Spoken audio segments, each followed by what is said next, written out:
ভাই, আজকে মনের ভিতরে একটু খুশি খুশি লাগতেছে। কারণটা কি জানেন?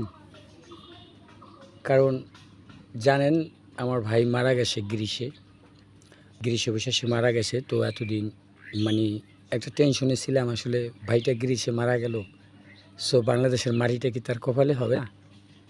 তো ইনশাল্লাহ আপনাদের দোয়ায়, আল্লাহর রহমতে এবং যারা নাকি রেমিডিস যোদ্ধা আছে, সো বাংলাদেশি ভাইয়েরা, তো আমার ভাইয়ের জন্য আপনারা যতটুকু চেষ্টা করছেন এবং কি চেষ্টায় আপনারা সফল হয়েছেন।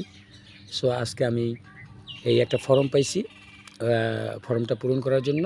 তো আমাকে বলছে সোম মঙ্গলবারে লাশ ইনশাল্লাহ বাংলাদেশে চলে আসবে।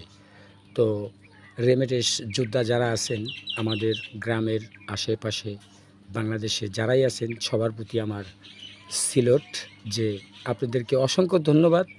আপনাদের জন্যই আমার ভাইয়ের লাশটা আমি মনে হয় যে বাড়িতে মাটি দিতে পারবো।